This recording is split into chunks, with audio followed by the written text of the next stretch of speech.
Assalamualaikum warahmatullahi wabarakatuh.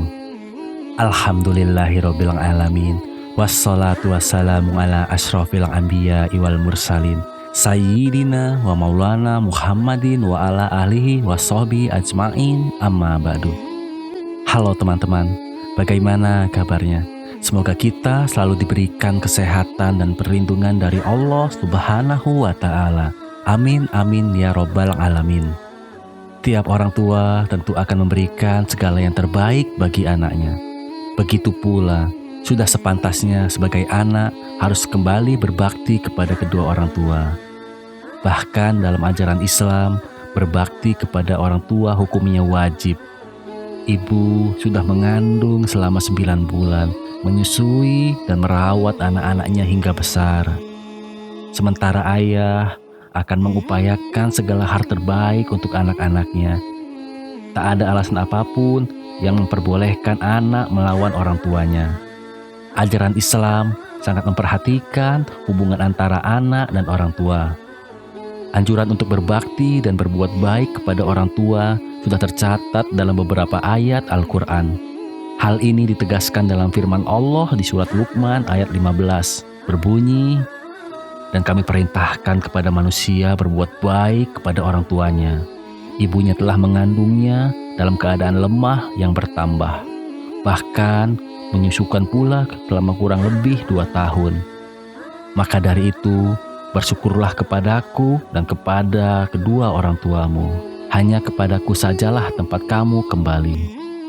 Maksudnya adalah Allah Subhanahu wa ta'ala memerintahkan kepada kita untuk berbuat baik kepada kedua orang tua.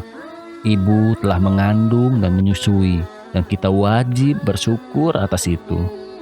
Kisah kali ini dikutip dalam kitab Qasasul Al-Anbiya karya Imam Al-Salabi, sebuah kitab ensiklopedia tentang sejarah dan biografi tokoh-tokoh berperan di dalam sejarah Islam. Di episode kali ini, kita akan mengisahkan bagaimana berbaktinya seorang anak kepada kedua orang tua, dan di akhir kisahnya, atas baktinya itu, ia mendapatkan ganjaran yang setimpal dari Allah Subhanahu wa ta'ala.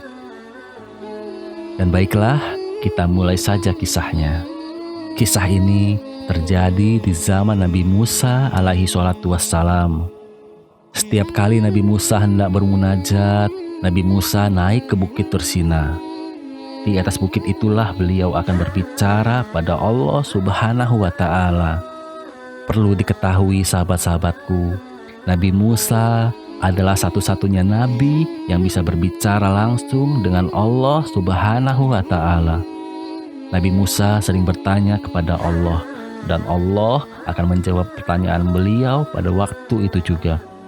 Inilah kelebihan Nabi Musa alaihi sholatu wassalam yang tidak ada pada nabi-nabi lainnya. Sahabat Asyidik Channel yang insya Allah diberkahi Allah Subhanahu wa ta'ala. Suatu hari, Nabi Musa alaihi sholatu wassalam bertanya kepada Allah Subhanahu wa ta'ala, "Ya Allah, siapakah orang di surga nanti yang akan bertetangga denganku?" Allah pun menjawab dengan mengatakan nama orang itu, kampung, serta tempat tinggalnya. Setelah mendapatkan jawaban, Nabi Musa turun dari Bukit Tursina. Berangkatlah Nabi Musa menuju tempat yang diberitahu oleh Allah Subhanahu wa ta'ala. Beliau berjalan langkah demi langkah. Setelah beberapa hari menempuh perjalanan, sampailah beliau ke desa yang dituju. Dengan pertolongan penduduk di sana, akhirnya beliau berhasil sampai di rumah orang tersebut. Kemudian mengetuk pintu. Nabi Musa mengucapkan salam, "Assalamualaikum." Seorang pemuda membuka pintu dan membalas, "Waalaikumsalam." Nabi Musa dipersilahkan masuk dan beliau duduk di ruang tamu. Anehnya, pemuda itu sama sekali tidak melayani Nabi Musa. Dia masuk ke dalam kamar dan melakukan sesuatu hal. Tak lama kemudian, dia keluar sambil membawa seekor babi betina yang sangat besar. Babi itu dirawatnya dengan hati-hati. Nabi Musa terkejut melihatnya. Beliau merasa heran. Berkata Nabi Musa dalam hatinya, "Apa maksudnya ini?" Babi itu dibersihkan dan dimandikan dengan baik. Setelah itu, babi itu dilap sampai kering, dipeluk, dicium dengan penuh kasih sayang. Kemudian diantar kembali ke dalam kamar. Tidak lama berselang, dia keluar dari kamar dengan membawa seekor babi jantan yang ukurannya lebih besar daripada babi betina. Perlakuannya sama dengan babi betina sebelumnya. Babi itu dilap sampai kering, dipeluk, dicium dengan penuh kasih sayang. Kemudian diantar kembali ke dalam kamar. Selesai pekerjaannya, pria itu baru melayani Nabi Musa. Kemudian Nabi Musa bertanya kepada pria itu, "Wahai saudara, apa agama kamu?" Dijawab sama pria itu, "Agamaku tauhid, yaitu agama Islam." Nabi Musa terheran-heran. Ia beragama Islam, tapi mengapa memelihara babi? "Bukankah Islam mengharamkan memelihara babi?" berkata beliau dari dalam hati. Untuk mengobati perasaan herannya, Nabi Musa kembali bertanya, "Lalu mengapa kamu memelihara babi?" Dijawab sama pemuda itu, "Wahai Tuan, sebenarnya kedua babi itu adalah ibu dan bapak kandungku. Mereka telah melakukan dosa besar yang dilarang oleh Allah. Maka Allah telah merubah mereka menjadi babi yang buruk rupanya. Dosa mereka dengan Allah itu masalah lain. Itu urusannya orang tuaku dengan Allah. Aku sebagai anaknya tetap melaksanakan kewajibanku sebagai anak. Setiap hari aku berbakti kepada ibu bapakku seperti yang Tuan lihat tadi. Walaupun mereka menjadi babi, aku tetap melaksanakan tugasku sebagai anak, yaitu berbakti kepada mereka," sambungnya. "Tiap hari aku berdoa kepada Allah agar mereka diampuni. Aku bermohon semoga Allah mengembalikan mereka menjadi manusia. Tetapi Allah masih belum mengabulkan doaku," tambah pemuda itu lagi. Maka ketika itu juga Allah Subhanahu wa Ta'ala menurunkan wahyu kepada Nabi Musa alaihi sholatu wassalam.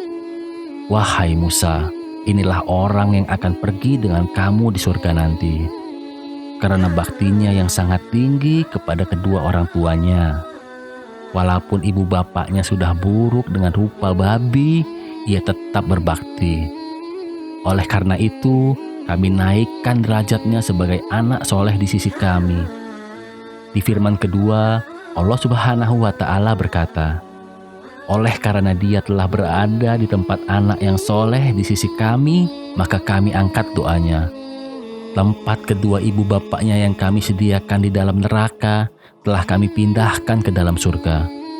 Lihatlah saudaraku, orang tuanya si pemuda yang tadinya di dalam neraka dipindahkan Allah Subhanahu wa Ta'ala ke dalam surga. Ini berkat doa anak yang soleh." Sahabat Asyidik Channel yang insya Allah dirahmati Allah Subhanahu wa Ta'ala. Bagi sahabat-sahabatku yang ibu bapaknya sudah meninggal, mudah-mudahan ibu bapak kita ditempatkan di tempat yang terbaik di akhirat kelak. Walaupun seandainya perilaku kedua ibu bapak kita selama di dunia buruk sekali, itu bukan urusan kita. Walaupun banyak sekali dosa yang mereka lakukan, itu juga bukan urusan kita. Kewajiban kita sebagai seorang anak kepada orang tua yang sudah meninggal dunia diceritakan dalam sebuah riwayat sebagaimana seorang sahabat bernama Malik ibnu Rabi'ah bercerita. "Ketika kami duduk bersama Rasulullah, tiba-tiba datang seorang laki-laki dari kaum Ansor dan bertanya, 'Masihkah ada kewajiban kami kepada orang tua kami yang sudah wafat?'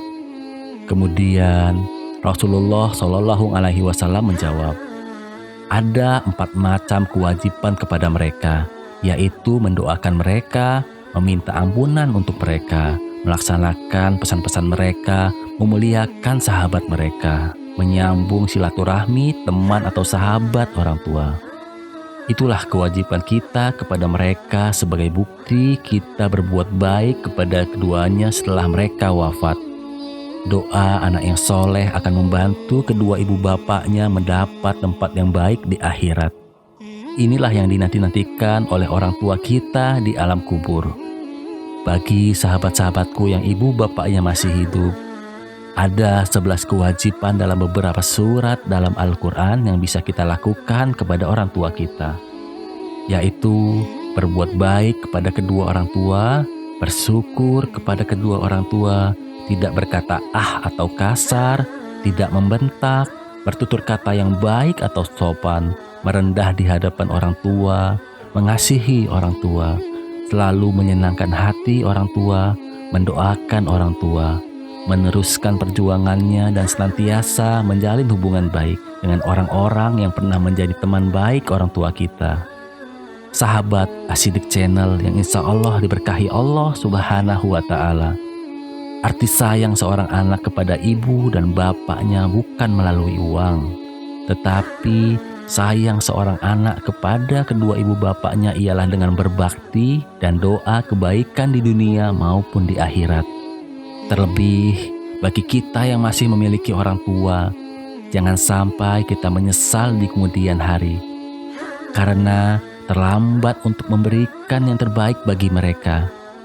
Itulah beberapa cara berbakti kepada orang tua yang wajib dilakukan oleh seorang anak. Semoga kisah ini bermanfaat dan dapat membantu kita untuk selalu berusaha berbakti kepada kedua orang tua kita. Marilah kita mengambil hikmah dari kisah ini. Maka berakhirlah kisah seorang pemuda yang beribu bapakkan babi. Kesalahan datangnya dari saya, kebenaran hanya milik Allah Subhanahu wa Ta'ala. Subhanakallahumma wa bihamdika, asyhadu alla ilaha illa anta, astaghfiruka wa atubu ilaik. Demikian yang bisa saya sampaikan. Wabillahi taufik wal hidayah. Wassalamualaikum warahmatullahi wabarakatuh.